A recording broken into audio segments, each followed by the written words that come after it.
खाने का तेल अब 9 स्टैंडर्ड पैक साइज में ही मिलेगा। कंपनियों को वॉल्यूम के साथ वजन लिखना भी जरूरी। 3 महीने में लागू होंगे नए नियम। डिपार्टमेंट ऑफ कंज्यूमर अवेयरनेस ने शनिवार को लीगल मेट्रोलॉजी फ्रेमवर्क के तहत खाने वाले तेल के लिए स्टैंडर्ड पैक साइज अनिवार्य कर दिए हैं। सरकार के इस कदम का मुख्य उद्देश्य ग्राहकों को अलग अलग ब्रांड्स के बीच कीमतों की तुलना करने और सही फैसला लेने में मदद करना है।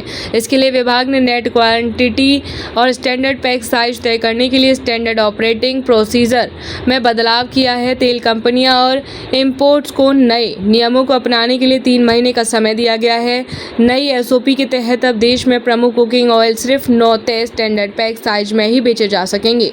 ये नए नियम पाम ऑयल, सोयाबीन, सनफ्लावर, सरसों, मूंगफली, तिल, rice brand, cotton seed, corn oil और सभी तरह के ब्लेंडेड एडिबल ऑयल्स पर लागू होंगे। नए नियमों के मुताबिक अगर खाने वाले तेल के पैकेट पर उसकी मात्रा वॉल्यूम यानी लीटर या मिलीमीटर में दिखाई गई तो उस पर लीगल मेट्रोलॉजी रूल्स 2011 के तहत उसके बराबर का वजन भी साफ साफ लिखना होगा।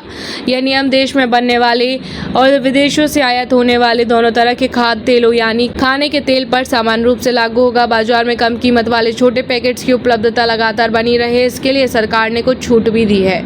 200 मिलीमीटर या 200 ग्राम से कम साइज वाले पैकेट्स को इस स्टैंडर्ड पैक साइज के नियम से बाहर रखा गया है। इसके अलावा जो माइनर एडिबल ऑयल्स हैं उन्हें भी इस दायरे से छूट दी गई है। जो कंपनियां डेडलाइन से पहले इसे अपनाना चाहती हैं वे तुरंत इसकी शुरुआत कर सकती हैं। सरकार का यह आधिकारिक फैसला एडिबल ऑयल सेक्टर के लगभग 90% हिस्से का प्रतिनिधित्व करने वाले प्रमुख उद्योग संघों यानी इंडस्ट्री एसोसिएशन के साथ लंबी और विस्तृत चर्चा के बाद लिया गया है। Indian vegetable oil products association के अध्यक्ष सुधाकर देसाई ने सरकार के इस कदम का स्वागत किया। उन्होंने कहा कि इस फैसले से सभी कंपनियों को बराबरी का मौका मिलेगा।